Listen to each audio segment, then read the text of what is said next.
Thé Noir Podcast, un programme bimensuel présenté par moi, Ndaya, accompagnée de Néné. Le Thé Noir, c'est le podcast des femmes noires sans filtre. On y aborde tous les sujets qui nous concernent, on brise les tabous. Et cela toujours dans la bienveillance et dans la bonne humeur. Un peu comme une conversation de copines. En tout cas, c'est comme ça qu'on l'imagine. Alors bienvenue à toi, copine. C'est parti. Hello, bonjour, bonsoir. J'espère que vous allez bien en ce mois de décembre glacial. Néné, c'est comment? Bah moi ça va, hein. Ça va, choc de température, je reviens du soleil. J'ai été accueillie par des températures un peu fraîches. Mais sinon ça va. T'as toujours pas dit où t'es partie d'ailleurs, hein? C'est un secret? Non, c'est pas un secret, j'étais à Marrakech pendant une semaine. Ça m'a fait beaucoup de bien. C'est la première fois que je mettais les pieds au Maroc parce que ça faisait pas partie des pays où j'avais absolument envie d'aller. Voilà, j'aurais très bien pu faire sans. Mais je suis contente d'y être allée quand même parce que ça m'a inspiré des nouveaux projets, des nouvelles idées. Ça m'a permis de me reposer. Maintenant, quand je mets mon petit guide de voyage à l'intention de toute ma famille et de mes amis, je pourrais donner des recommandations plus précises sur le lieu. Ouais, très détaillé et tout, c'est super. Très détaillé, c'est ça. Mais j'ai quand même envie de retourner au Maroc parce que j'ai eu la chance d'avoir le premier jour un guide super. J'aime bien faire ça en fait quand je vais dans des pays, c'est que la première journée, prendre un guide qui me fait faire le tour un peu de la ville, de l'endroit où je vais rester, et puis ensuite les jours suivants, moi-même partir à l'aventure. Et là, en fait, je suis tombée sur un guide qui était excellent, qui connaissait l'histoire du Maroc, on dirait que c'était sa propre histoire, donc je trouve ça hyper intéressant, la façon dont il racontait les choses. Différence. Ouais. Et ça m'a donné envie, en fait, de faire un autre circuit, de voir les choses différemment, et j'ai gardé son contact. Il m'a dit, quand t'es prête, tu m'appelles, on va organiser ça, etc. Et c'est limite un voyage que j'ai envie de faire en famille ou un truc comme ça, une vraie expérience, quoi. Je trouve que c'est toujours hyper enrichissant. Donc, c'est vrai que les vacances en famille, ça doit être sympa avec un guide. Ouais. Surtout quelqu'un qui s'y connaît, tu vois, qui peut bien t'expliquer les choses. Enfin, moi, je vois quand je fais des trucs avec mes parents, parfois ils vont te poser des questions. T'es là, tu dis, mais c'est pas moi qui ai construit ce truc-là, donc vous me posez des questions, je veux bien vous répondre, hein, mais j'ai Google comme vous, c'est pas mon truc. Alors que là, ça peut être, et pour les petits et pour les grands, ça peut être intéressant, et culturellement aussi, je pense que c'est un pays qui est riche culturellement. J'ai été impressionnée du fait qu'ils parlent tous facilement français, anglais, arabe et berbère pour les berbères. Incroyable. Et des gens, tu vois, je me suis retrouvée dans des petits villages et t'as des gens qui te parlent français, anglais comme si c'était leur langue. Et ils te disent, bah non, en fait, c'est pas du tout ma langue. Donc ça, j'ai trouvé ça hyper intéressant. Maintenant, Ah ouais, donc l'hospitalité, en fait, elle est vraiment nationale. C'est pas juste dans les grandes villes du pays ou quoi que ce soit. C'est... Bah, pour en que tout cas, tout le monde parle ces langues-là. Ouais. De ce que j'ai vu, l'hospitalité, elle est bien. Après, il faut dire que Marrakech est quand même une ville hyper touristique. Mais hyper touristique. Donc, je pense qu'on n'a rien sans rien. Mais je comprends mieux quand il y avait eu, tu sais, le tremblement de terre il y a quelques mois, où ils disaient, mais il faut continuer de venir au Maroc, le tourisme, c'est une grosse partie de leur économie. Parce que effectivement, tu sens que ça tourne aussi grâce au tourisme. Ils ont plein d'autres belles choses, mais tu sens que le pays s'est adapté au fait qu'il y a beaucoup de touristes qui viennent. D'accord. Mais ce n'est que mon avis, hein. Peut-être que d'autres personnes... J'attends que tu sortes ton guide de touriste. Mon guide touristique, hein. Ça serait bien. Inch'Allah, un jour. Bah, écoute, moi, de mon côté, il n'y a pas de grandes nouvelles, hein. J'ai froid. Darmanin, il nous a fait un faux cadeau de Noël. J'ai vraiment cru qu'il allait partir. Je me suis dit, quoi? Franchement, j'ai vu les infos sur les réseaux. Je me suis dit, non, c'est un poisson d'avril, c'est un truc bizarre et tout. Enfin bref, non. Darmanin est toujours là. Brigitte est toujours là. J'ai mal à la France. Vraiment une humeur zéro. Mais j'ai l'impression qu'on dit ça tous les ans. T'as vu? C'est triste. Mais je pensais vraiment qu'on allait avoir une petite surprise, un petit cadeau de Noël. Mais non. Ne parle pas trop vite. De Noël. Il nous reste une dizaine de jours avant Noël. Ouais, voilà. Quelque chose, quoi. Qu'on finisse 2023 en beauté, quoi. Je sais pas. Ça. Ouais. Oui, voilà. Hein. Ben, moi, dans mes news, qu'est-ce qu'il y a? Je pense qu'on peut rentrer... Il y a vraiment pas grand-chose. Hein. Je pense qu'on peut rentrer directement dans le vif du sujet, en fait. Direct. il y avait une chose qui m'avait un peu marquée sur l'actualité musicale. Je sais pas si t'as écouté la dernière chanson qui est sortie de Thames qui s'appelle Me and You. Oui, je l'ai écouté. Ouais, je la trouve trop belle d'ailleurs. Mm. Et quand quand elle avait teasé la sortie de son clip, elle avait mis en avant en fait quelques scènes du tournage du clip, etc. Et puis elle disait voilà, Me and You, ça sort tel jour, j'ai hâte de vous le montrer. Et en fait, j'avais pas réalisé sur le coup, mais après avoir fait mes petites recherches, j'ai compris que en fait, c'est la première fois qu'elle réalise un clip, je pense. Et du coup, elle était vraiment heureuse de montrer, elle avait hâte, donc elle a montré quelques images de comment ça a été réalisé et tout. Et en fait, dans le clip, elle porte elle porte des vêtements, en fait, c'est comme si elle portait une sorte de soutien-gorge en bijoux, tu vois. Tu sais, les trucs un peu cristal, faux cristal, là, un peu. Ouais. Elle a tout un soutien-gorge qui est fait comme ça, qui est tissé comme un baya, en fait. Sauf que Ok. le baya, c'est un soutien-gorge. Et elle est vêtue de blanc, transparent. Tu vois qu'elle est dans l'eau, etc. Genre, elle porte des vêtements... Enfin, je pense que les vêtements, ils sont transparents, genre, parce qu'elle est mouillée, elle danse dans l'océan, etc. Tout seule. Et en gros... il y avait beaucoup de personnes sur Internet qui disaient, ben déjà, l'esthétique du clip a l'air magnifique, elle a l'air d'avoir fait un beau travail. Et il y en a d'autres qui disaient, ah, mais Thames, elle est nigériane. Hein. Et ils disaient en gros, ah, bah c'est sympa de voir que Thames, elle rend hommage à la culture de son pays et tout, parce que là, l'esthétique qu'on voit dans le clip, on voit vraiment qu'elle fait référence à Oshun, tu vois. Oshun qui est une divinité dans la culture Yoruba. Mhm. Et en gros, il y a plein de gens... En fait, ce tweet-là a percé, littéralement. Il y a plein de gens qui ont repartagé, genre, ah ouais, c'est super beau, etc. Et Thames elle-même est venue sur Twitter et elle a dit excusez-moi, excusez-moi, je suis pas Oshun, je suis pas... non, elle a pas dit ça. Mais elle a juste dit que sa chanson Me and You et le clip, c'est un témoignage de sa relation avec Jésus-Christ. Et elle voulait faire un clip qui montrerait comment Jésus lui a appris à marcher sur l'eau et comment on peut tous s'épanouir dans l'amour de Jésus si on le laisse faire. Et Ok. maintenant, quand elle a dit ça, bah, t'as tout Twitter qui lui est tombé dessus, en fait, en disant, mais comment tu peux nier ta culture nigériane, etc. Tout ce que tu fais, en fait, ça ressemble très fort à la représentation, en fait, des divinités féminines, en fait, qu'on va utiliser autour de l'eau. Et en fait, tu te rends compte que ben, quasiment dans toute l'Afrique et dans les Caraïbes, toutes ces cultures ont une représentation d'une divinité féminine qui est liée à l'eau. Donc chez les Yoruba, on dit Oshun, chez d'autres, on dit Yemaya, chez nous, chez les Congolais, on dit Mamiwata. Et en gros, je trouvais ça intéressant comme sujet parce que tout le monde sur Twitter était en train de lui imposer que son clip était lié à une culture... j'allais dire une culture païenne. Bon, c'est peut-être excessif, mais on va dire ça. Il y a une sorte d'opposition. En gros, on lui disait non, ce que tu fais, c'est un truc de païen, alors que elle insiste et elle dit ben non, en fait, j'ai fait ça par rapport à ma relation avec Jésus, en fait. Et donc j'ai attendu que le clip sorte. Le clip est sorti, je l'ai regardé. Franchement, le clip il est vraiment beau. Et j'avais entendu la chanson avant. Et j'avoue que quand t'écoutes la chanson, en fait, ça peut être tout et n'importe quoi quand t'écoutes les paroles. Enfin, quand t'écoutes pas vraiment les paroles, t'as l'impression que ça peut être une histoire d'amour avec un gars, ça peut être une histoire de self-love, ça peut être tout à la fois. Et au final, quand tu regardes le clip, tu te rends compte que, ouais, c'est vraiment quelque chose qui est lié à elle-même. T'as un côté un peu comme si elle se faisait un baptême et qu'elle allait renaître, etc. Parce que t'as des flashs où on voit une version de Thames qui semble avoir genre 10 ans. Et t'as des moments où on la voit, elle, adulte. Et après, t'as toute une partie, en fait, où ça devient vraiment accéléré, saccadé. Tu la vois en train de danser. Elle est encerclée d'hommes et femmes qui jouent des percussions, etc. Tu la vois danser, on dirait quasiment qu'elle est en transe.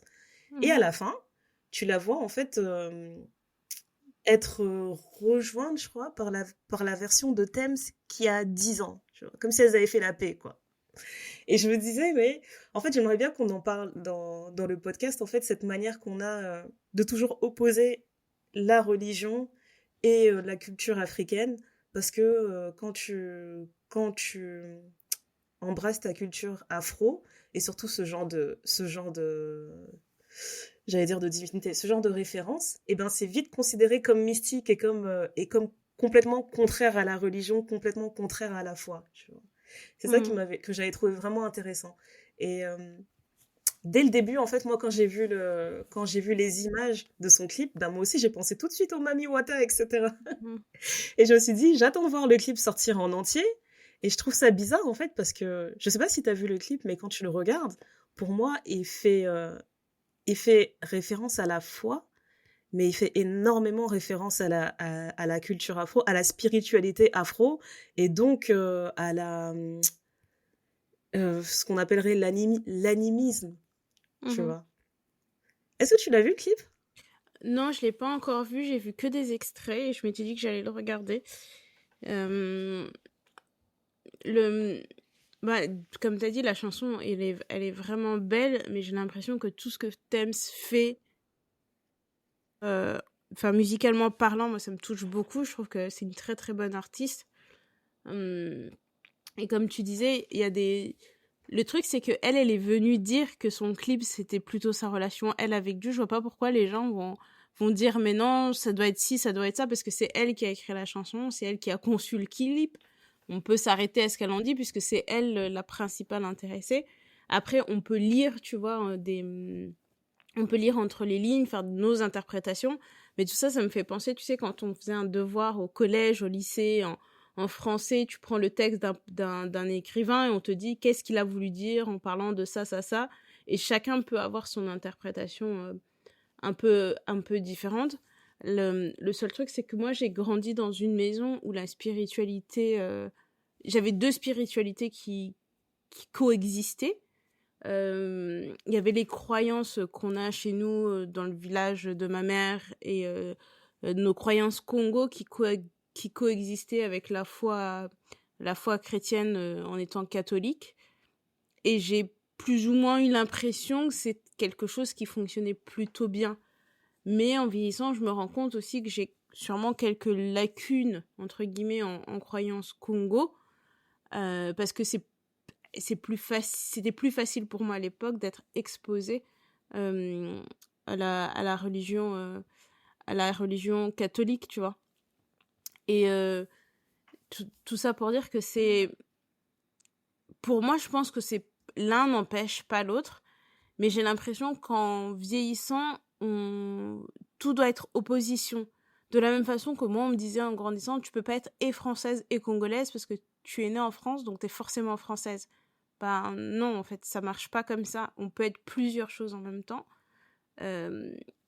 C'est pas parce que tu crois à une certaine spiritualité au Congo, dans mon cas, que forcément tu ne crois pas en Dieu. Ça n'a rien à voir. C'est des choses complètement différentes.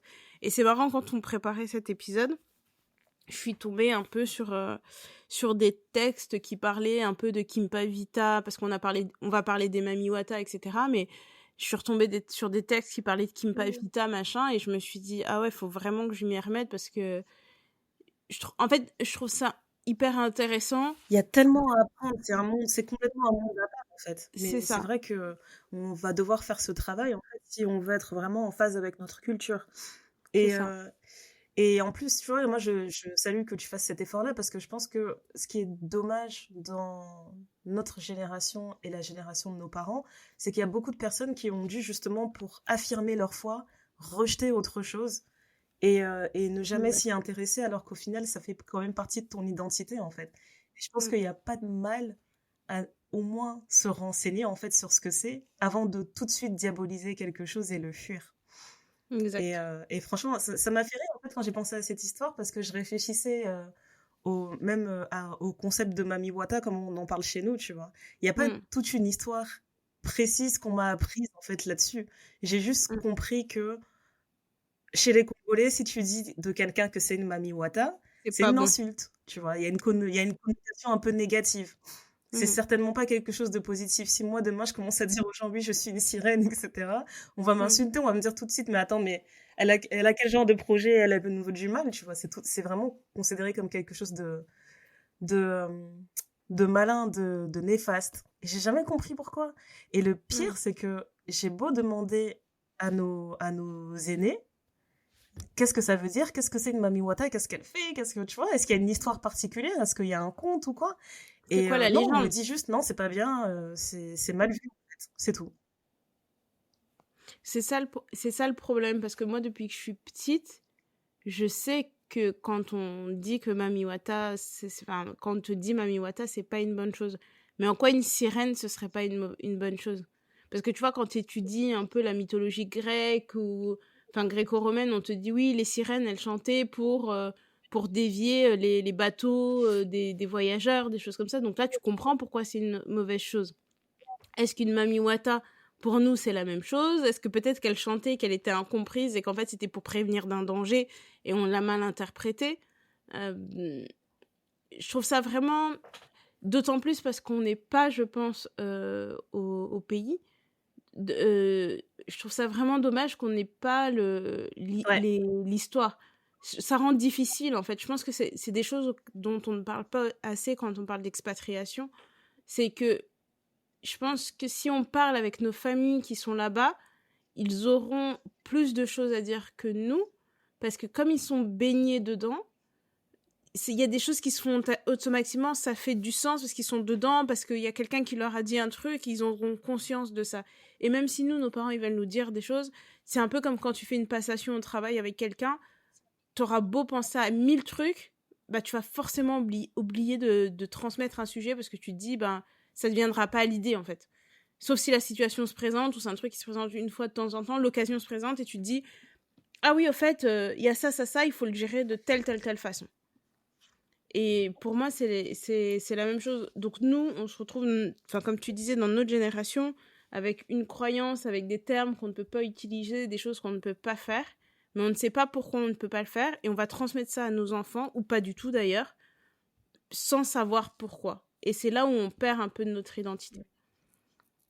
c'est ça. En tout cas, moi, je me suis noté un petit truc de faire des recherches là-dessus et de trouver peut-être un bouquin en fait qui reprendrait en fait le concept de divinité lié à l'eau, parce que je trouve ça quand même incroyable qu'elle soit présente dans toutes les cultures afro. N'importe quelle culture afro, tu vas leur dire, vous avez un truc sur les sirènes, etc. Ils vont dire, ouais, ouais, maman de l'eau, ouais, ouais, Yemanja, ou tu vois, il y a toujours quelque chose. Donc je vais faire mes petites recherches là-dessus, et une fois que j'aurai lu un bouquin intéressant, ben, je ferai sûrement un retour dans le podcast.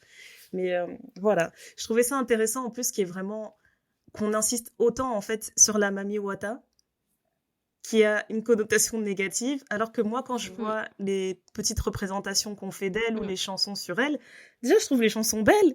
Et puis même les représentations, tu te dis, ben, c'est une belle figure de féminité, tu vois. Je sais que dans la culture yoruba, elle est synonyme de fécondité, de santé, de richesse, etc., tu vois. Donc je me dis, mais comment ça peut être lié à quelque chose de négatif? Donc mon esprit est un peu trop piqué là-dessus. Je sais que je ferai plus de recherches à ce sujet-là en particulier. Et, ouais, pour développer un peu plus dans l'épisode, en fait, je voulais... parce que je suis toujours là pour te poser mille et une questions, Néné. Je voulais savoir, c'est quoi les choses Évidemment. c'est quoi les choses que tu fais dans ta vie qui seraient considérées comme négatives, sans qu'elles le soient forcément, mais qui seraient considérées comme négatives. Les choses que je fais dans ma vie qui pourraient être considérées comme négatives au Au vu de nos nos aînés aînés, ou de manière générale ouais, dans la voilà, en fait, société. de regarder vraiment dans un prisme africain, si tu réfléchis à notre culture Ok. et à la religion aussi, qu'est-ce qui serait considéré comme quelque chose qui a vraiment une connotation négative que tu ferais? Moi, j'ai un exemple qui me vient à l'esprit direct. Par exemple, le fait de porter des bijoux aux chevilles, tu vois? Ah oui, bah alors ça, qu'est-ce que je n'ai pas entendu dans ma famille pour ma petite chaînette de cheville?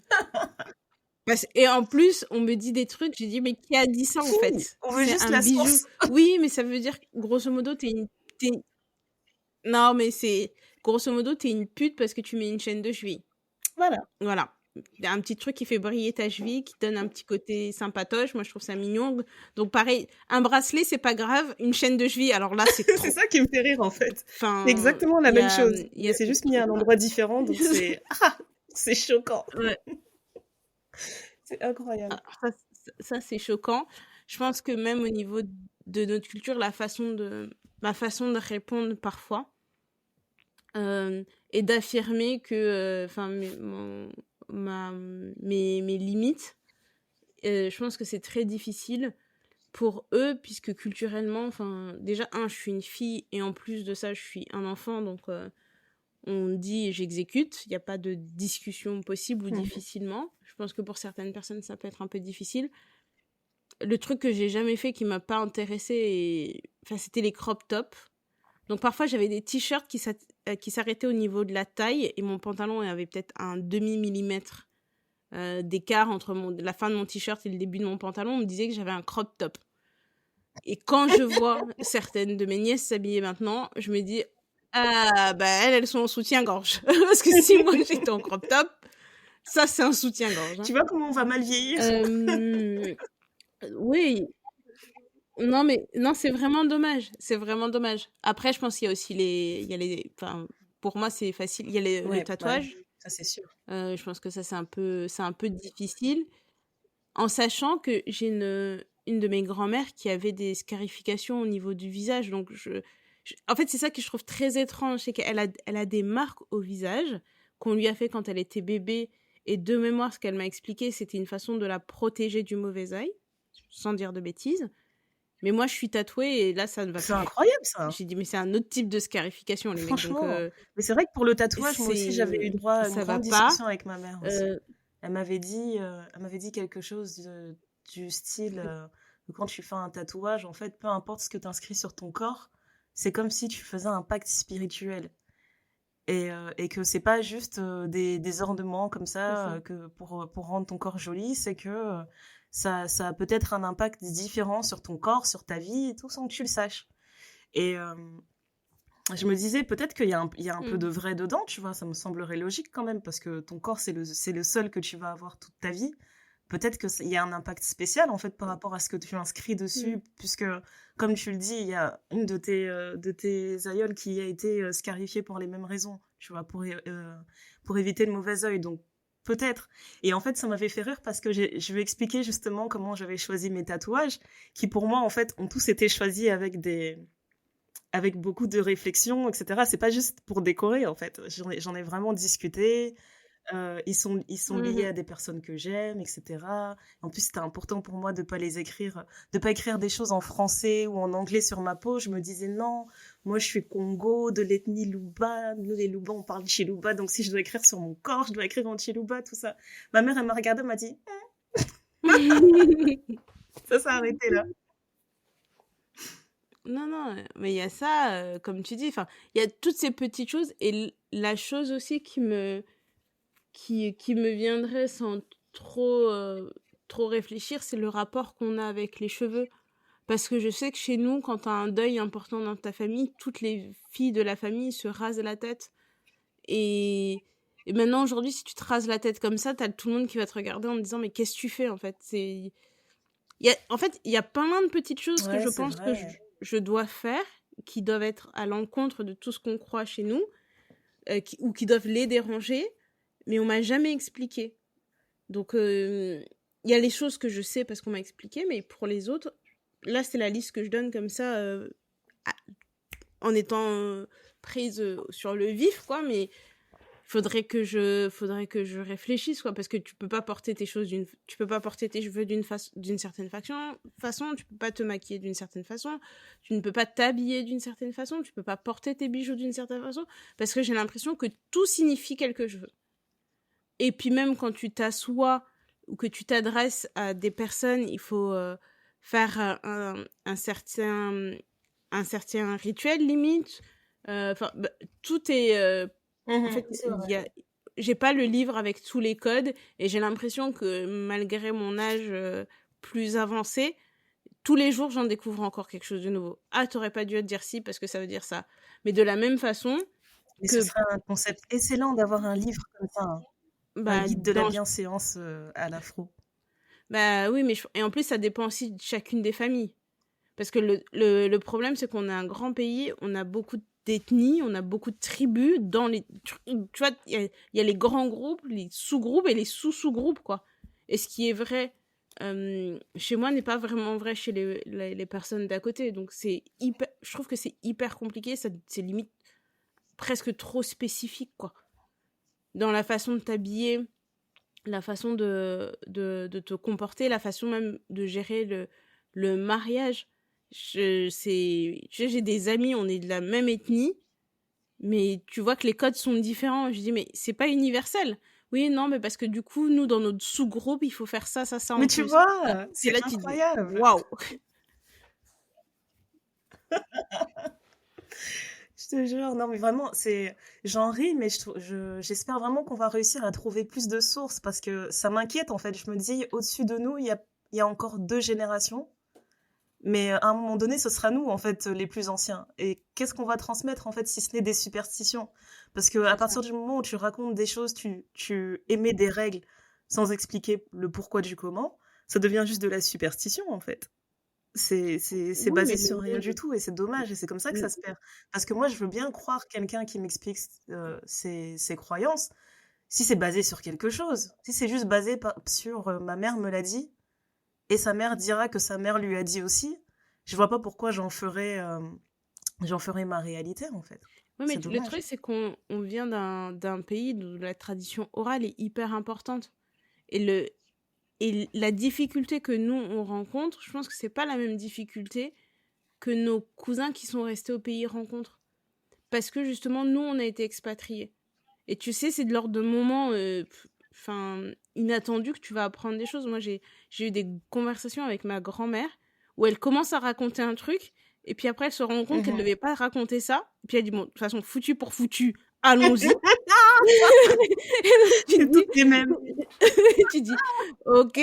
Et donc, elle te raconte des choses, et je pense que c'est ça aussi un des effets négatifs de l'expatriation. C'est que euh, maintenant, je comprends mieux les gens qui, par exemple, t'as des grands-parents qui ont leurs enfants, les enfants se marient, les enfants vont vivre pas trop loin de chez eux, et qu'il y a toutes ces réunions de famille, tous les trucs où on voit 3 générations, tu vois, vivre sous le même toit. Je trouve que c'est hyper important. Parce que c'est là, en fait, que tu vas te rendre compte de certaines choses. Moi, Ouais, ça fait toute la différence, c'est vrai.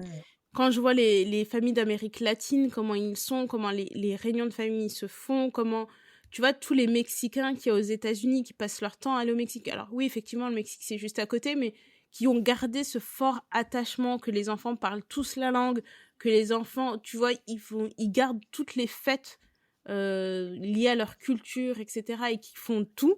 Moi, je trouve ça excellent. Même ceux qui sont dans des relations mixtes, tu sens qu'ils ont une culture forte. Et je trouve ça vraiment, je trouve ça très très beau d'être fier de sa culture, et de la transmettre aussi. Ouais, c'est magnifique. Franchement, quand tu me dis ça, après on en a parlé quand on avait fait notre autre épisode, là, Motema Lane, mais vous savez déjà que c'est notre rêve. C'est trop ça, de vivre plusieurs générations comme ça ensemble au même endroit, c'est magnifique. Ah, moi, je serais le griot de la Ah. famille. Je Mais viendrais là, vous je pense raconter toutes les à un histoires. autre truc aussi. Ah ouais, non, mais toi, tu serais trop la griotte. Ça tirait tellement bien, je te vois tellement bien dans ce rôle. Sous mon arbre. Tu vois, Non, laisse. C'est une autre conversation, mais je te vois tellement bien dans le rôle. Ouais, moi, il y a un autre truc qui m'avait fait rire aussi, mais là, c'était pas culturel, c'était plus lié à la religion. Où en fait, j'ai appris que chez les chrétiens protestants, je pense, on interdit la pratique du yoga. Et en fait, j'avais appris ça parce qu'il y a quelques années, quand j'utilisais encore Facebook, je postais des vidéos, en fait, des petits exercices de yoga que je faisais et tout pour apprendre la discipline et tout de manière un peu drôle. Je montrais Mhm. des petites choses ludiques et tout, voilà, tel exercice à faire, voilà, il faut se tenir de telle manière, etc. Et en fait, un jour, ma mère, je crois que c'était ma mère ou ma sœur aînée qui m'avait écrit, qui m'a dit, oui, il y a Tantine, une telle qui a vu ta vidéo sur Facebook, elle m'a demandé ton numéro, elle a dit qu'elle va t'appeler parce que c'est important et tout, il faut qu'elle te parle du yoga. J'ai dit, ok. Mhm. Et moi, je me suis dit, attends, elle veut que je donne des cours. Moi, j'étais vraiment à côté de la plaque. Et Naïvement. au final, ma tante m'appelle et elle me dit non, ma fille, il fallait vraiment que je t'appelle, c'est important parce que j'ai vu que tu avais posté une vidéo où tu faisais du yoga et je voulais t'expliquer euh, que c'est euh, que c'est une discipline qui n'est pas. Qu'est-ce qu'elle m'a dit encore? Elle m'a dit un mot genre maléfique, genre, mais vraiment, elle a pas pris de pincettes, elle a Waouh. sorti des grands mots. Elle m'a dit, ouais, c'est maléfique parce que dans les mots que tu dis, en fait, quand tu fais du yoga, genre quand à la fin tu dis, je sais même plus ce qu'on dit tellement ça fait longtemps que j'ai pas fait de yoga. Namasté. Tu dis quoi quand t'as fini? Ah voilà, elle me disait ouais quand tu dis namasté, c'est comme si c'est comme une invocation de je sais pas quel esprit, etc. Je lui dis ah bon? Mais c'est quand même incroyable parce que moi toutes les fois où j'ai fait des cours de yoga, on m'expliquait que namasté ça voulait dire que la lumière en moi salue la lumière qui est en l'autre. Donc c'est comme si je disais que je prends connaissance de l'autre, tu vois, qu'on fait tous partie d'un ensemble. Donc, et elle me dit non, non, non, non, non, je vais t'envoyer la vidéo que j'ai vue, c'est très important, il faut faire très attention aux pratiques qu'on fait, tu sais. Et puis ça, c'est un truc que j'entends très souvent des gens qui sont dans les églises de réveil, c'est euh, il y a le monde qu'on voit et il y a le monde invisible. Et ça, chaque fois que je l'entends, Exactement. comment ça me dresse le poil. Je me dis, mais pourquoi les gens sont obsédés comme ça avec le monde invisible? C'est pas possible. Bref, elle m'a envoyé la vidéo. Franchement, jusqu'ici, j'étais assez calme. Toi, elle m'a envoyé la vidéo. Je lui ai dit, pas de problème, je vais la regarder. Parce qu'elle avait l'air vraiment inquiète, quoi. Elle m'a dit, j'ai pas envie de te voir faire ce genre de choses et tout. Donc, j'ai regardé la vidéo. Et franchement, je te jure, Néné, la vidéo, elle faisait même pas 1 minute. Même pas, déjà. Et tu vois, Ça la vidéo, s'annonce on mal. dirait qu'elle avait déjà 20 ans. Tu vois? Tu vois une dame qui s'assoit sur un canapé. Et elle explique, oui, c'est important que je vous explique. C'est une américaine.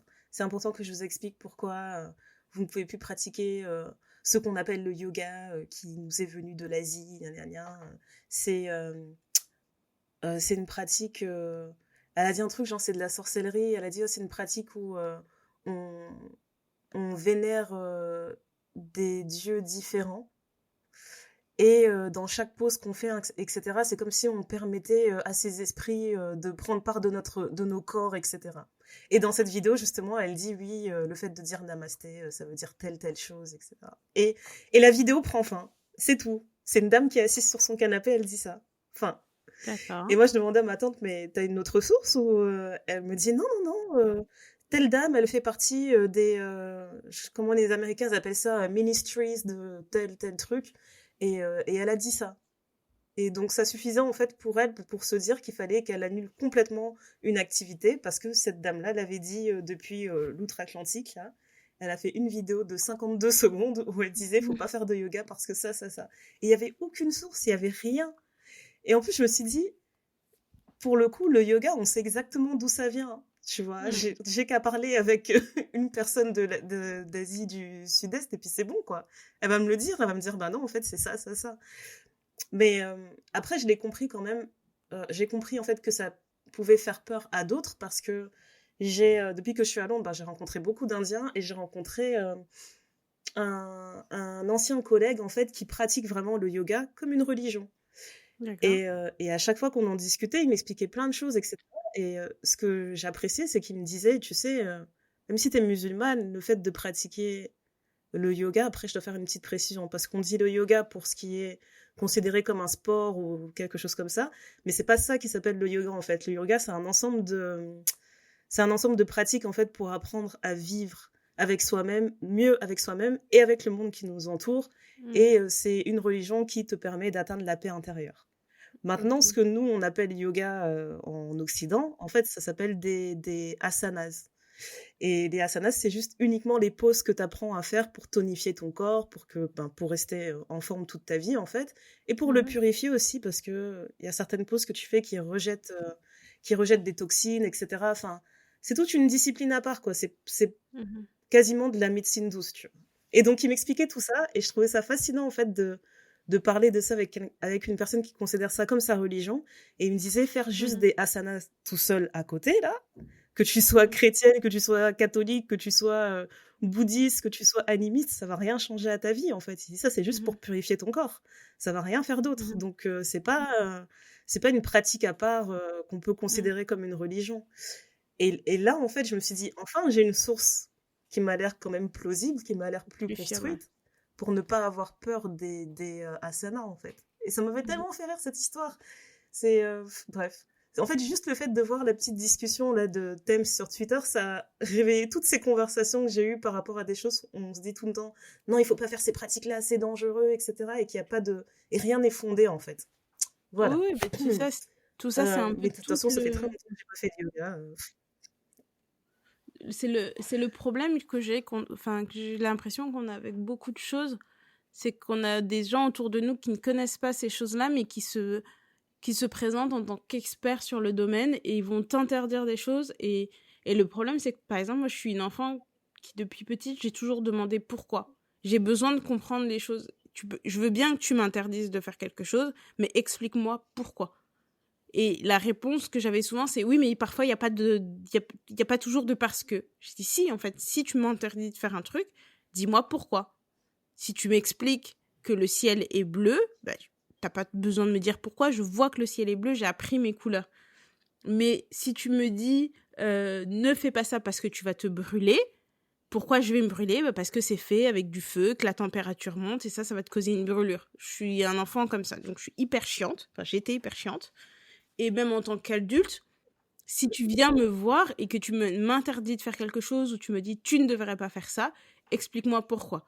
Tu ne devrais pas voyager seule, explique-moi pourquoi. Me dis pas juste parce qu'une fille ne voyage pas seule. Non, dis-moi que si tu vas dans telle zone, c'est hyper dangereux parce qu'on a remarqué qu'il y avait eu des kidnappings, des agressions, des machins. Et là, je vais entendre ta réflexion. Mais si tu me dis juste parce que c'est comme ça marche pas. Dans ce cas-là, tu fais plus de yoga.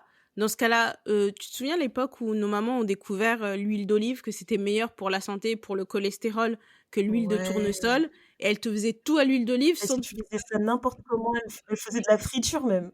La friture à l'huile d'olive, tu te dis mais c'est pas vrai en fait. C'est que oui, ça peut être meilleur pour la santé, mais regardez dans telle condition. Donc j'ai l'impression qu'elles se refilent un peu toutes des tips comme ça. Tu vois, moi je me souviens que quand j'ai commencé ma puberté, j'ai commencé à avoir des poils aux jambes. Ma mère m'a dit, il faut pas utiliser de la crème dépilatoire parce que sinon tu vas puer. J'ai dit, mais, pardon? J'ai dit, mais comment ça? Je me dis, mais non. Et je connaissais plein de gens qui utilisaient de la crème dépilatoire et qui ne sentaient pas mauvais. Donc, pour moi, ça faisait pas de sens. Donc, il y a toutes ces choses, toutes ces choses-là. Mais après, il y a des choses, par exemple, que en tant qu'adulte, j'ai gardé. Genre, tu prêtes pas ta culotte à quelqu'un. Parce que tu sais, Bah, carrément. mais Et puis même pas seulement les culottes, hein. Je pense que même le fait d'emprunter des affaires à des aux gens, inconnus, t'en les prends pas parents, toi les parents, n'importe ils qui. détestaient ça.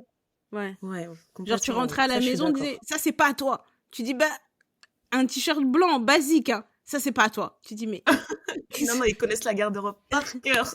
Non, franchement. Et tu dors pas chez Ah, n'importe j'avoue, il y a qui. quelques trucs qu'on a gardés. Ouais, ça aussi, oui. Franchement, moi je sais que quand j'emménageais dans mon premier appart, je choisissais sur le volet les personnes qui connaissaient mon adresse et qui rentraient dans ma maison. Je me disais, en fait, il y a des énergies, je veux pas les inviter Ouais, chez tu moi. m'étonnes. Ça reste dehors.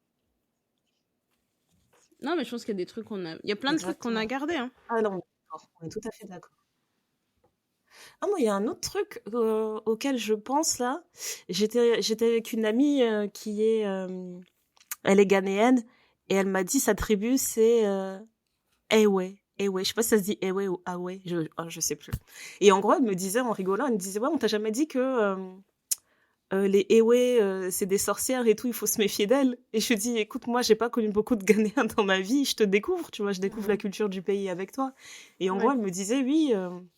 Bah, c'est connu chez les Ghanéens, ils aiment pas mélanger les ethnies. Je lui disais, ah, bah, on a ça en commun et tout.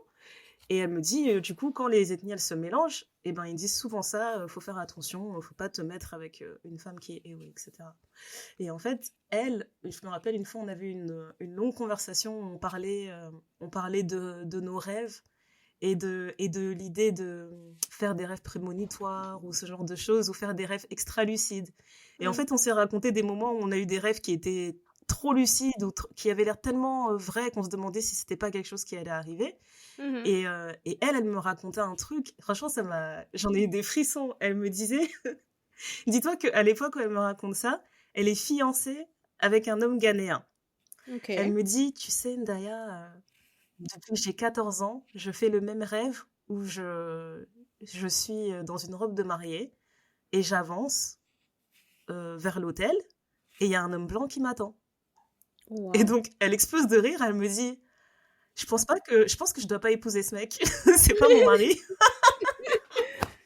En ayant accepté la demande en Et j'ai mariage dit, et mais tout, attends, hein. tu te fiches de moi? Et elle me dit, non, mais tu vois, c'est incroyable. Et elle me dit que depuis qu'elle a 14 ans, elle fait régulièrement ce rêve. Donc elle me dit, je vais Waouh. peut-être le faire 2, 3 fois dans l'année, mais le rêve, il est là, c'est toujours le même. Elle me dit, je ne vois pas le visage de cet homme, je sais que c'est un homme blanc. Elle dit, je ne veux pas me tromper, hein, c'est quand même, tu vois, c'est facile de voir si c'est un caucasien. Elle me dit, je sais que c'est un caucasien et j'avance vers lui. Et, et à chaque fois, je me moque d'elle, en fait, parce que quand elle me raconte ses dates, etc., je lui dis tout le temps, attends, est-ce que c'est un blanc? Je dis, mais pourquoi tu me racontes alors? Je m'en fous. Je veux savoir quand est-ce que tu vas rencontrer l'homme de tes rêves. Donc, elle a littéralement l'homme de ses rêves, cette femme. Et en fait, Waouh.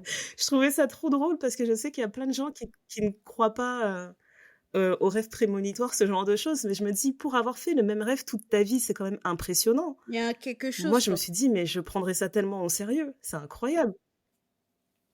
Il y a vraiment quelque chose. Mais je sais que ça m'est déjà arrivé de faire des rêves, pas sur des choses aussi marquantes, mais de faire des rêves de petits moments, etc. Et que ce moment arrive, en fait. Mais peut-être, je sais pas, dans la semaine. Mais rien d'incroyable, pas un truc du style, j'ai rêvé des numéros de l'euro million, quoi. Ouais. Mais, et donc, elle m'avait raconté cette histoire. Et, euh, et ça m'avait fait penser aussi au fait que des choses toutes bêtes comme ça, tu vois, ma mère, elle peut m'appeler, me demander des nouvelles et me dire est-ce que tu dors bien en ce moment? Est-ce que tu as fait des cauchemars, etc. Et si je fais un cauchemar, ma mère, elle va me demander de lui raconter en détail c'était quoi mon cauchemar. Et elle va être capable de me dire qu'il y a certaines choses qui ont une signification dans les rêves.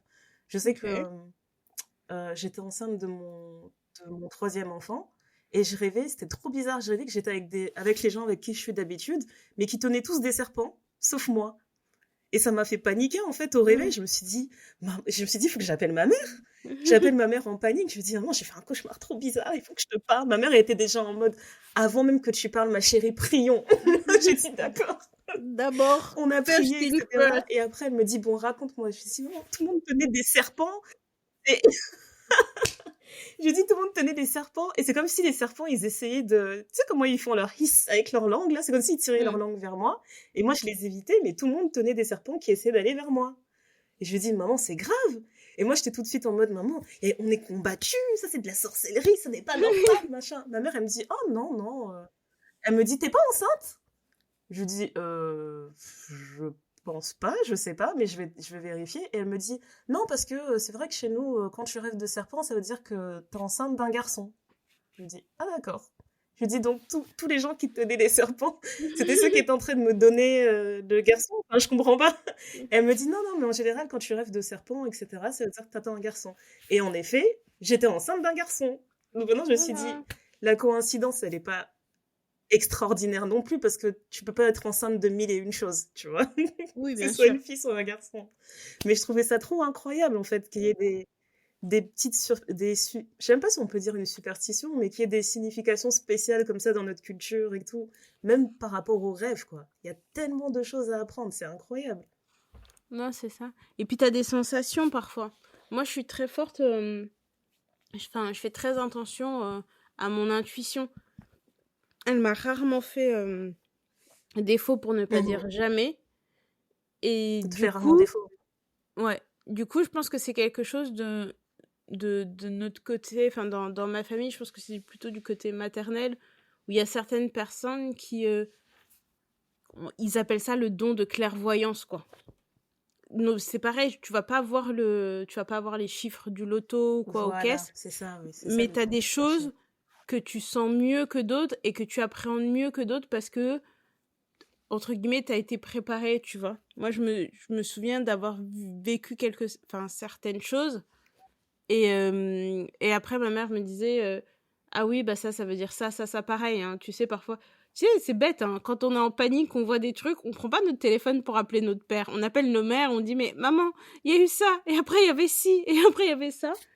Et ben, il y a quelques C'est situations trop. comme ça où ça s'est avéré utile et vrai, tu vois. Après, je pense que plus ou moins tout le monde a un sixième sens.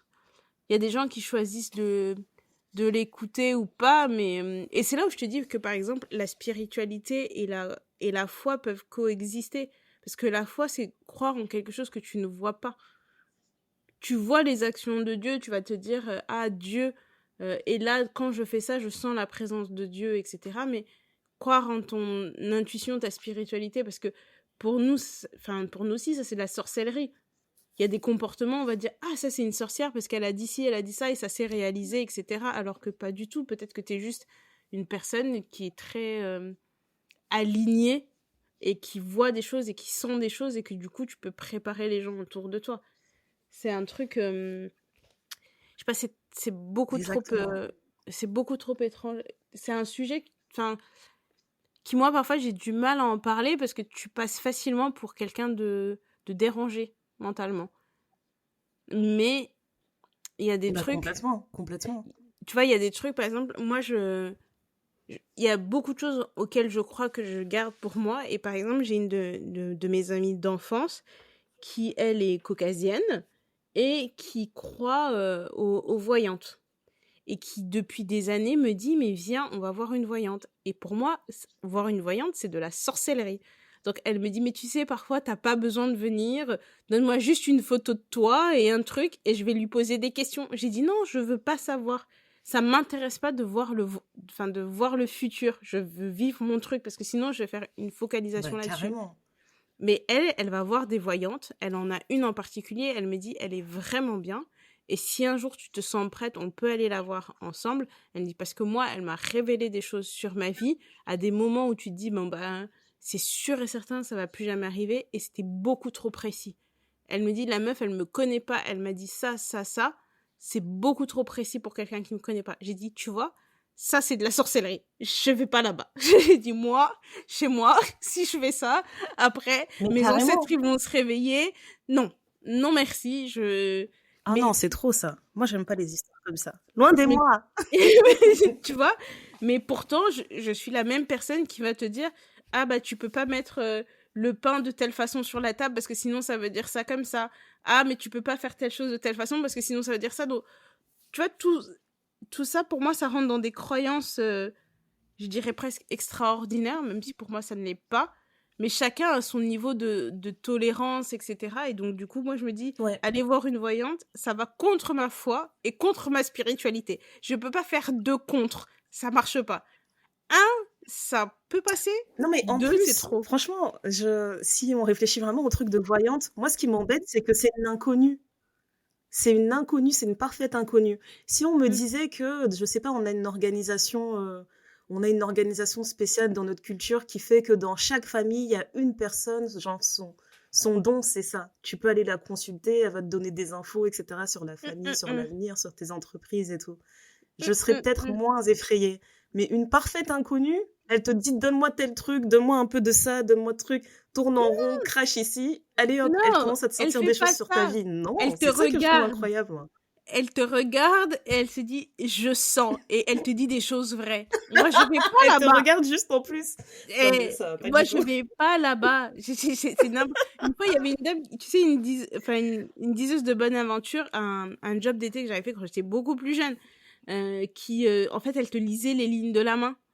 Elle est venue comme ça, elle a commencé à vouloir toucher ma main. J'ai dit ah non, on ne touche pas les mains. Non. Reculer. Parce que tu vois, mes deux grand-mères, que ce soit maternelle ou paternelle, elles m'ont toujours dit Kota Lisa. Donc, quand tu allais Kota Lisa, c'est que tu vas dans les maisons là où tu vas voir les sorciers qui te lisent des trucs et des machins, etc. Où tu leur demandes un peu comme un vaudou, je sais pas quoi. Elles m'ont toujours interdit de faire ça parce qu'elles me disent voilà, tu sais jamais le résultat que ça va avoir. Toi, tu penses faire pour un truc et puis finalement ça va être autre chose parce que les esprits en auront décidé autrement. Donc tu crois vraiment que moi, là, à mon âge, je vais aller voir des gens qui vont me regarder dans mon âme? Non. Envoyez-moi les messages, je les écoute, je Ça les me fait trop rire intègre. parce que j'imagine ta tête, en fait. La personne qui te dit tu veux que je lise? Je te vois ouvrir grand tes yeux, là, ouvrir grand les yeux, genre pardon? Non, mais tu sais, ma pote d'enfance, elle me repose la question de temps en temps. Elle me dit, mais si tu veux, je t'emmène. Genre, tous les ans, elle me dit, tu vois, si tu veux, là, on peut y aller. Je dis, non. Et en plus, je paye pour aller déranger mes ancêtres dans mon âme. Vachement. Non, mais le pire, c'est que chaque année, elle te demande. À un moment donné, moi, j'aurais tapé du poing sur la table. J'aurais dit, mais madame, respectez un peu mon intimité. Parce que moi, ce qui me fait vraiment peur dans cette histoire, c'est que le côté que j'aime pas, c'est que tu n'as aucune maîtrise de ça, en fait. Et que comme elle l'a dit, t'as pas besoin d'y aller. Elle pourrait même utiliser une photo de toi. Ça veut dire que même à ton insu, quelqu'un peut faire ça, en fait, sur toi. Et ça, c'est vraiment le truc que je déteste. C'est la façon, en fait, dont d'autres personnes peuvent manipuler ta vie ou avoir un impact sur tes actions, sur tes choix, etc. Alors que moi, je suis là, j'ai remis ma vie entre les mains de Dieu, mais il y a des gens, ils veulent prendre ma photo, ils veulent aller voir une inconnue poser des questions. Comment ça? C'est très grave. Ça, c'est pas bon. C'est pas bon. Moi, tu vois, et un peu... ouais, ça fait peur. Là, ça me fait penser au film La princesse et la grenouille. Comment le mec, il a son petit talisman avec les gouttes du sang du mec, et que quand... Parce que j'ai l'impression que c'est un truc où genre... Bah, comme dans le film, en fait, tu vois que le talisman, il est moins en moins efficace parce que le truc diminue. Et en fait, t'es obligé de recharger à chaque fois. Je dis, donc, si tu commences déjà comme ça, tu vas avoir un côté où tu te dis, ben, j'ai vu qu'il allait m'arriver ça, et que telle chose vont se passer. Donc, les choses vont se réaliser. Tu vas prendre confiance, tu vas prendre goût et tu vas dire, bah, pour mon telle chose, faut que j'aille voir encore. Pour mon tel truc, faut que j'aille voir encore. Et c'est un cercle sans fin. J'ai pas l'énergie. De la même façon, c'est pour ça que je joue pas au jeu d'argent. Parce que je me dis, en fait, je vais commencer, je vais gagner. Et plus je vais gagner, plus je vais être addict. Je ne veux pas. Bah, c'est vrai que je pense que la majorité des joueurs, c'est des joueurs réguliers. Hein. Il n'y en a pas beaucoup, en fait, qui jouent comme ça de manière ponctuelle. Non, c'est juste, c'est vraiment addictif. Mais tu vois, en parlant d'esprit, il y a aussi un truc que je trouve intéressant dans notre culture, c'est que on nous demande d'avoir un énorme respect pour les ancêtres et en même temps, une énorme crainte. C'est ça que je trouve vraiment étrange.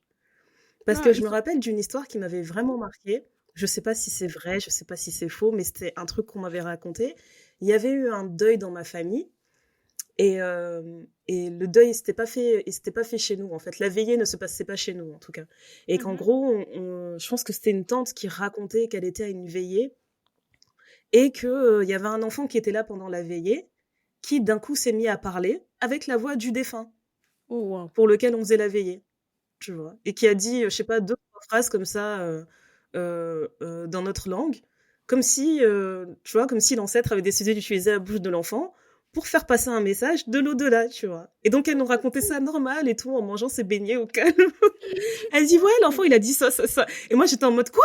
Il a dit quoi? Et ma mère, elle me dit, va dans ta chambre. Je dis, maman, qu'est-ce qu'il a dit? Et là, ça devient intéressant. Moi, j'étais perdue. Je me suis dit, comment ça, il y a un ancêtre qui a parlé dans la bouche de l'enfant? Mais tu vois, moi, j'étais en mode, mais madame, la suite. Ma mère, elle m'a dit, va dans ta chambre. Je demande à la tante, elle me regarde genre, désolée, hein, j'ai trop parlé. Et puis ça s'arrête là. Ma mère n'a jamais voulu reparler de ça.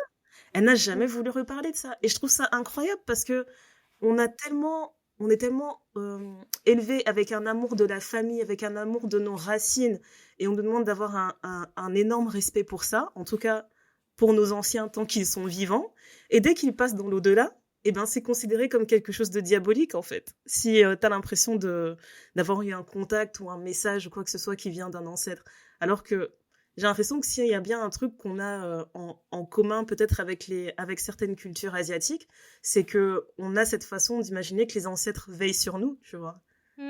Et pas juste communauté asiatique aussi. Et je pense que dans les cultures sud-américaines aussi, c'est beaucoup perçu comme ça, en fait, que les ancêtres, en fait, ils veillent sur nous, il faut les honorer aussi dans l'au-delà, il faut pas les oublier, etc.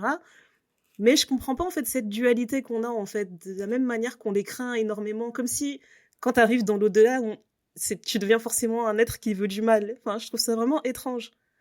Mais qu'est-ce qu'il a dit, en fait? C'est surtout ça.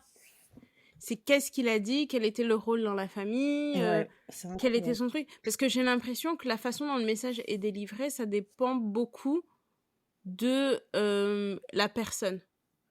Tu vois, quand mon grand-père est décédé, tu vois, il y a eu des témoignages et j'ai pas eu l'impression qu'il y avait une réaction aussi épidermique dans ce que certaines personnes avaient vécu par rapport à lui suite à son décès, etc. Mais pour d'autres personnes... C'est ça. tu sens Mais en tout cas, ce que que j'ai bien compris, c'est qu'apparemment, quand tu as quelqu'un qui décède, il passe le message à travers les enfants. Pourquoi à travers les enfants, je ne sais pas, mais il y a des parce que ce messages sont qui des passent à âmes travers pures. les enfants. Peut-être parce que ce sont des Mmh. âmes pures. Et que quand t'es enfant, t'as pas encore tous les mécanismes qui bloquent ton esprit, quoi. Peut-être c'est ça, où Mmh. t'es plus, t'es plus réceptif à certaines choses, j'en sais rien. Mais c'est vrai que c'est un truc, il y a toute cette dualité là où encore une fois, on te demande d'être en phase avec certaines choses, mais on t'explique pas pourquoi tu dois être en phase avec ces choses-là. Parce que moi, si jamais je sais que dans mon enfant, il y a quelqu'un qui peut potentiellement parler à travers, je serais pas choquée quand ça arrive. Mais imagine notre génération, toi, dans un de tes enfants, il y a un de ces grands-oncles, grandes-tantes qui apparaît et qui parle. Et tu sais très bien que c'est pas ton enfant. Mais moi, je tombe dans les pommes. Je me dis, Bah mais oui, on m'a jamais dit. exactement. Non, c'est compliqué, hein. C'est incroyable. Franchement, je me suis jamais remise de cette histoire. Et j'ai entendu ça, quand j'ai entendu cette histoire, je pense que j'avais 14 ans. Ma mère n'en a jamais reparlé. C'est incroyable. Et je pense qu'elle va partir avec ça dans sa tombe, ou elle va faire comme toutes les mamans qui, avant de mourir, bizarrement, elle va te raconter toutes les histoires. Et quand elle va mourir, tu vas dire, ah, c'est parce qu'elle a senti que son heure est arrivée.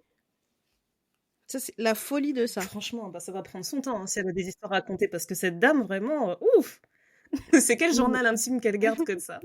C'est Franchement. incroyable. Quelle Ouais, vie. moi, je vais continuer mes recherches là-dessus. Mais franchement, par rapport à tout ce qu'on s'est dit, je me dis que ce serait excellent d'avoir un livre comme ça, en fait, qui reprend certains codes et qui explique la source des codes, etc. Je pense que je serais beaucoup plus à l'aise et beaucoup plus sereine dans la pratique de ma culture et dans ma foi, en fait. C'est ça. Moi, j'avais commencé à chercher des livres sur la culture Congo, mais j'avais commencé par des petits trucs. J'avais commencé par le mariage, la dot, parce que je pense que j'avais beaucoup de cousines qui se mariaient à ce moment-là. Et je me suis dit, ben, en fait, on voit beaucoup de choses, mais j'aimerais comprendre pourquoi ces choses-là sont faites de cette sorte-là. Donc, ça fait que j'ai quelques livres sur le mariage, la dot, etc. Mais après, pour moi, il faut étendre. Et je trouve ça d'autant plus important que maintenant, j'ai un enfant. J'ai envie de lui transmettre des choses, des choses justes. Ouais, complètement. Je veux, tu sais, je me souviendrai toujours de comment je me suis sentie quand j'ai mis les pieds pour la première fois au Congo, quand j'ai été pour la première fois au village de ma mère, etc. Toutes ces choses qui font que, pour moi, tu te sens aligné parce que tu sais d'où tu viens, tu sais retracer ton histoire. Et c'est l'attachement que moi j'ai à mon pays et c'est un peu mon étoile. C'est comment elle s'appelle? L'étoile du Nord? Non, c'est quelle qui nous dirige? Je sais plus. L'étoile polaire? Je sais pas, il y a une étoile qui... Là, je suis trop fatiguée, mon cerveau, il s'embrouille.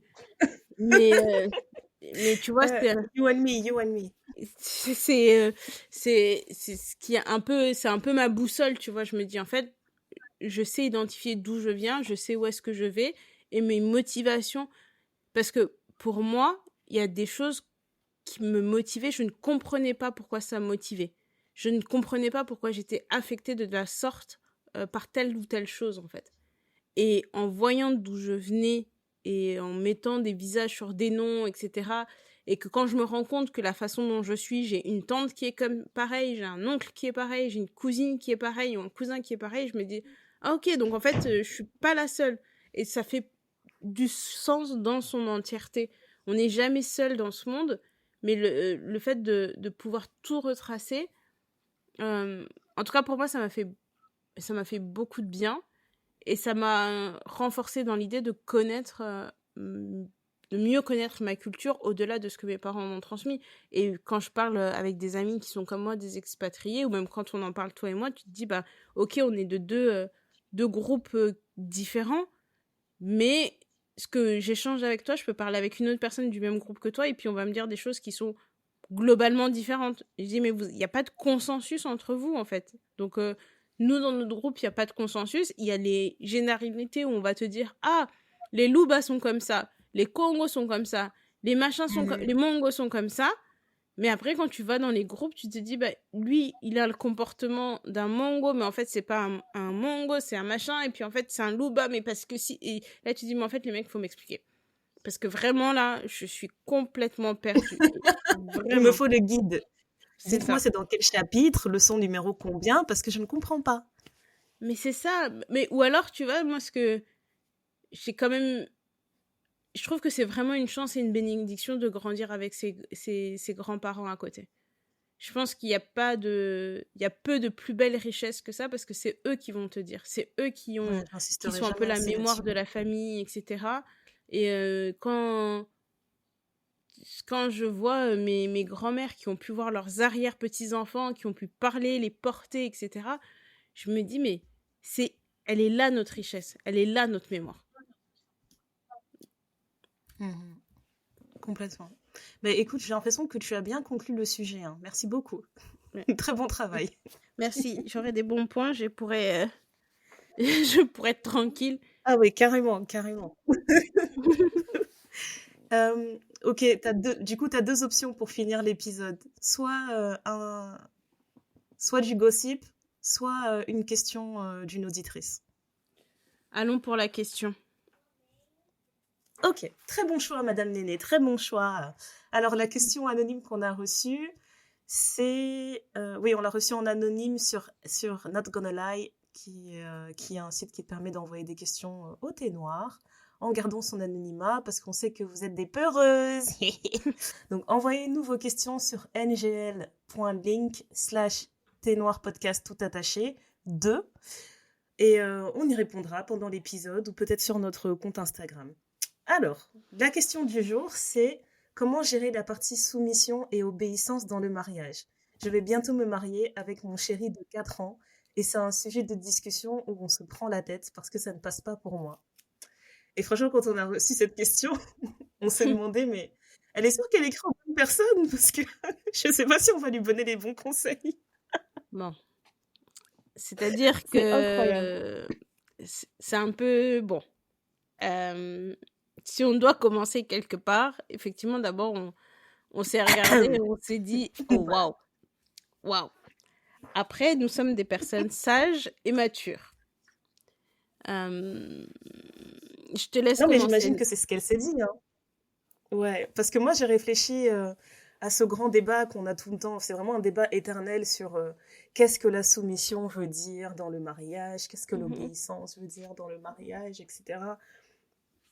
Et qu'il y avait tout ce concept de, on interprète toujours la même phrase en se disant que soumission, c'était pas forcément la même chose qu'obéissance. Soumission, ça veut dire que tu fais en sorte d'accomplir la mission de ta famille, de ton foyer, etc. Bref. Là-dessus, je sais pas. Franchement, j'ai pas d'avis particulier sur les écritures. mhm. Mais je pense que quand, quand tu entres dans le mariage et que tu réfléchis trop à ce genre pour moi, de détails sur la soumission, obéissance, etc., bah, pour moi, ça révèle en fait qu'il y a peut-être, je sais pas, peut-être qu'il y a un problème de structure dans le couple, en fait. Parce que il y a des personnes, en fait, qui vont considérer qu'être soumis, c'est, je sais pas moi, c'est servir à manger à son mari tous les jours. Il y en a d'autres qui vont dire être soumis, c'est ne pas sortir. Parce que je suis mariée maintenant, je ne sors plus avec mes copines. C'est ça être une femme soumise. Il y en a d'autres qui vont comprendre que c'est laisser le mari être le leader.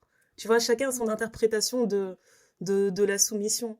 Mais en fait, dans la question, moi, ce qui m'a perturbée, c'est que ben, tout de suite, en fait, tu vois qu'il y a une discorde. Donc, ça veut dire que dans la question, moi, ce que je comprends, c'est que le futur mari, il lui dit, est-ce que t'es prête à être soumise et obéissante? Et elle se dit, ben, non, je suis pas prête. Pourquoi tu me dis ça? J'ai pas envie d'être soumise et obéissante.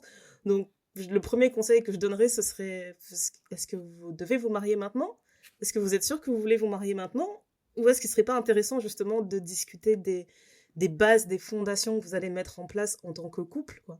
Parce que moi, je sais que j'ai réfléchi à beaucoup de choses, même pas juste réfléchi, mais j'ai discuté d'énormément de choses juste avant de me marier. Et que ces discussions, en fait, qui n'étaient pas forcément des discussions qu'on se posait et on se disait, voilà, on envisage de se marier, donc parlons de ça, ça, ça. Non, c'était vraiment des discussions qui étaient organiques. On parlait d'énormément de sujets et au fur et à mesure des conversations, on se rendait compte que, bah, justement, en fait, on a beaucoup d'atomes crochus, on a beaucoup de choses en commun et je pense que dans la durée, on arrivera à marcher dans la même direction. Et quand tu dis marcher dans la même direction, c'est quelque chose qui vous convient à vous deux et à personne d'autre. Et en fait, c'est ça qui me dérangeait dans la question, c'est que j'ai l'impression que c'était pas... je sais pas en fait si vous marchez dans la même direction en fait. Si le fait de se marier, ça pose déjà une conversation qui est problématique entre vous en fait. Je sais pas si je suis claire, mais c'est ça Hum, qui m'a perturbée en fait dans la question. je pense Parce que que, tu es clair. ok, parce que moi quand je réfléchis à ces débats, soumission, obéissance, etc., je sais que c'est ce genre de conversation, je blaguais là-dessus quand j'étais pas mariée. Je disais, mais comment ça, être soumise, mais qu'est-ce que ça veut dire? Mais moi je me marie pas pour devenir l'esclave de quelqu'un, mais vous êtes malade et tout, etc. Et au final, quand t'es de l'autre côté, je suis toujours d'accord, hein, je veux pas être l'esclave de qui que ce soit, mais je pense que tout ce que je fais pour mon mari ou pour mon couple, pour mon foyer, eh ben je le fais par amour en fait. Et s'il y a un moment où j'ai l'impression que faire quelque chose ça me trahirait, eh ben je sais que je peux le dire à mon partenaire en fait tout simplement et lui dire que ça en fait ça me convient pas, je peux pas faire telle chose, ce genre de choses je ne le conçois pas. Et je pense que quand tu es dans une relation où il y a de l'amour, parce que je pense que c'est vraiment une base importante. Quand tu as de l'amour, tu es capable de comprendre ce que l'autre ressent, ce que l'autre peut ressentir par rapport à tes actions ou par rapport à ce que tu attends de cette personne, en fait. Donc, en fait, depuis que je suis dedans, à aucun moment je me suis demandé est-ce que je suis une épouse assez soumise ou assez obéissante. Et jamais de la vie j'ai entendu mon mari avoir une réflexion par rapport à ça, en fait. Pour moi, c'est quelque chose qui est tellement, comment dire, qui est tellement chimique. Ça va changer tout le temps. Vous allez évoluer, vous allez changer tout le temps. Il y a peut-être des choses que tu n'aurais pas imaginé faire avant de te marier, que tu finiras par faire. Dans 4 ans, tu te diras, purée, j'aurais jamais cru être ce genre de meuf. Mais, tu sais, dernièrement, il y a eu un débat là qui m'a trop fait rire sur Twitter où il y a une femme, en fait, qui a fait un TikTok où elle disait, voilà, je m'apprêtais à sortir avec mes copines, mais comme mon mari il a pas encore dîné, ben je suis en retard. Et elle se filme en train de faire à manger à son mari. Alors là, c'était la fin. Ça a ouvert les vannes de tous les débats possibles et imaginables de t'as pas honte, on est en 2023, tu vas t'empêcher de sortir pour nourrir ton grand mari, là, un homme adulte, comme ça il sait pas faire à manger, etc. Et tu sais, on est tout le temps dans ces débats de chacun donne son avis, son ressenti de moi je ferai jamais ça, moi je ferai Ouais. jamais ça. Mais c'est vraiment une question de ressenti en fait. Est-ce que toi, le fait de t'imaginer demain faire à manger à ton gars avant de sortir, ça te donne envie de vomir? Mais si ça te donne envie de vomir, le fais pas, c'est tout. Est-ce qu'il C'est faut ça, commencer à insulter les autres? c'est ça. Franchement, je trouve que Le... ça va vraiment trop loin. Mais en tout cas, pour cette question, je me disais juste qu'il fallait réfléchir dans ce sens-là. En fait, si tu es sûr d'être avec une personne qui a assez d'amour pour toi et donc assez de respect pour toi, ça devrait même pas être une question en fait de savoir comment tu vas faire pour gérer la soumission, etc. Moi, je pense que ça, c'est le genre de conversation euh, qui se tiennent en fait avec les gens qui gravitent autour de vous. Tu vois, quand tu vas recevoir la famille ou la belle famille, ils vont observer en fait comment vous fonctionnez en tant que couple, etc. Pour moi, tout ça, c'est du théâtre. C'est vraiment du théâtre. Je peux mettre le pagne sur ma tête, mettre le pagne autour de ma taille, etc. Quand on reçoit les gens et vraiment jouer le rôle de la femme qui serait idéale à leurs yeux. Et après, une fois que tout le monde est parti, c'est bon, tu vois, on tire le rideau, tout ça, on fait la révérence, le public est parti et on revient à notre quotidien normal, en fait, à ce qui est normal pour nous. Et encore mieux, plus le temps passe, moins tu as besoin de jouer la comédie. Mm. Les masques peuvent enfin tomber, tu peux enfin montrer ton vrai visage à tout le monde, tu vois. Franchement, ouais, je pense que c'est tout ce que j'ai à dire là-dessus. Euh, alors moi, je pense que mon avis ne sera pas forcément beaucoup différent. Euh, je pense que surtout que les affaires de couple, ça ne regarde que le couple. Parce qu'on a trop entendu de moi je ne pourrais pas faire ci, moi je ne pourrais pas faire ça. Et comme tu le disais, si toi, ça te dérange pas un peu en retard pour être sûr de laisser une assiette à manger à ton mari et ensuite pouvoir profiter de ta soirée entre copines parce que tu sais que soit ça va t'éviter une dispute, soit tu préfères que ton mari mange la nourriture préparée par ta main et que d'un côté, toi aussi, ça te fait plaisir, bah, ça te regarde en fait, que chacun se gère comme il a envie de se gérer. Moi, quand j'ai vu la question, euh, j'ai eu le sentiment surtout qu'ils n'arrivaient pas à se mettre d'accord sur ce sujet-là. Et c'est qu'il y a quelque chose dans le comportement de son futur mari, de son chéri, qui ne, qui ne lui satisfait pas quand ça vient à l'obéissance et la soumission. Parce que en soi, je pense que d'une façon ou d'une autre, tu es plus ou moins soumise et obéissante. Mais je pense que ça va dans les deux sens. Enfin, je vais essayer d'expliquer ça. Je vais essayer d'expliquer ça. Parce que si tu sais que ta personne n'aime pas une certaine chose que tu fais, tu vas faire en sorte que tu n'aimes pas changer. C'est pas ce que je suis en train de dire. Mais parfois, pour t'éviter des conflits ou des trucs comme ça, tu vas dire « Ah bah tu sais quoi, je vais pas faire ça parce que sinon ça sert à rien, ça va faire une embrouille, etc. » Ouais, voilà. Pour moi, ça rentre dans le cadre de l'obéissance-soumission, entre guillemets, tu vois. Pour s'éviter des conflits, pour voilà, que pas forcément créer de disputes, etc. De la même façon qu'une femme peut dire à son partenaire ou sa partenaire j'ai pas envie que tu vois cette personne seule parce que c'est pas quelqu'un à qui je fais confiance, ou je veux pas que cette personne vienne chez moi, ou je veux pas ceci. Tout ça, pour moi, ça rentre dans ce cadre-là, parce que l'obéissance ou la soumission, c'est comme si on te donne un ordre et tu l'exécutes. Tout est sujet à discussion, bien entendu. C'est pas moi je viens dans ma relation, j'impose ma façon de faire et puis t'as qu'à faire comme moi je fais, sinon tu dégages. Je pense que c'est pas une bonne chose non plus. Mais ce qui pour moi transparaît dans cette question, c'est qu'ils ne sont pas du tout alignés sur la façon de voir les choses. Et donc là, il faut continuer de discuter pour bien comprendre quelle est la soumission et l'obéissance pour l'autre. Qu'est-ce que c'est la soumission et l'obéissance pour l'autre? Parce que si vous avez déjà... Vous pouvez bien vous entendre sur tous ces points-là et être en désaccord sur ce point précis, mais est-ce que ce désaccord sur ce point précis va vous empêcher de vivre une vie heureuse? Parce que tu choisis tes batailles. Si tu es d'accord pour le fait que de temps en temps il te reproche oui mais moi je t'avais dit de faire ça, tu m'avais pas écouté, et vraiment tu veux pas obéir à ton mari, c'est pas bien, et que tu es prête à prendre cette dispute là une fois tous les 6 mois et que ça vous empêche pas d'avancer, mais fais. Mais si pour toi c'est un point bloquant et que c'est quelque chose qui va t'empêcher d'aller de l'avant dans votre relation et que ça va t'empêcher de t'épanouir, c'est maintenant qu'il faut en discuter. C'est pas après avoir vécu 5 ans, 10 ans, se disputant toujours sur le même truc. Ça n'en vaut pas la peine. Hein. Vraiment, ça n'en vaut pas la peine. Entrer dans le mariage, parce que je sais qu'il y a beaucoup de choses qui se disent où tu rentres dans un mariage, tu en sors, c'est beaucoup plus facile qu'avant, etc. Mais émotionnellement, est-ce que ça vaut le coup de se faire... de subir tout ça? Est-ce que ça vaut le coup de rentrer dans un truc en te voilant la face et ensuite vivre la déception, le cœur brisé, tout ce qui s'ensuit derrière? Je pense pas, surtout quand on peut s'en préserver. Il y aura pas de mariage parfait, il y aura pas de relation parfaite, et il faut pas se laisser embrouiller la tête par l'entourage, les on-dit, ce que tu as vu sur les réseaux, etc. Parce qu'on ne connaît jamais la relation des gens et on ne se mêle pas des affaires des gens qui se sont vus nus. Donc, mais vraiment. Sur ces belles paroles.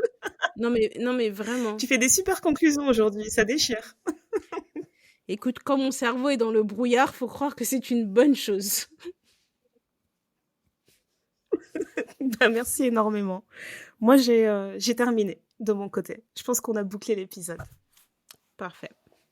Eh bien, écoutez, le petit conseil pour la fin, c'est que trop souvent, on laisse la religion, notre foi, nous limiter dans nos raisonnements et dans nos sources de savoir et de réflexion. il faut surtout mieux se comprendre. Je pense qu'on l'a beaucoup expliqué dans l'épisode, qu'on est nous-mêmes encore sur ce chemin de la réflexion et de la compréhension. Il faut juste le faire avec une bonne intention et ne pas avoir peur. Ça va bien se passer, hein. Ça va juste nous permettre de mieux nous connaître et de mieux réagir face aux choses. Et voilà, je dirais aussi que vous savez où nous trouver, nous écouter, nous suivre. Voilà. Et je sais pas, on n'a rien d'autre à ajouter. On se sait. Merci à vous d'être là. Je pense que c'est le dernier épisode de l'année.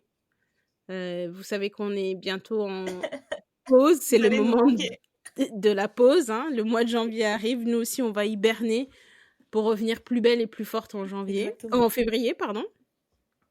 Mais je sais pas si on dit ou on dit pas, mais en tout cas, c'est le dernier épisode de l'année. Voilà. Merci beaucoup de nous avoir écoutés sur cette année de 2023. On n'a même pas partagé notre Spotify Wrapped, etc. Mais merci Ça infiniment. bouge pas. On a vu que nos stats montrent que vous nous aimez beaucoup et que vous nous partagez énormément, notamment via WhatsApp. Donc merci les tantines. Merci de partager sur les groupes WhatsApp. Merci infiniment. Et à l'année prochaine. À l'année prochaine. Bisous, bisous. Ciao.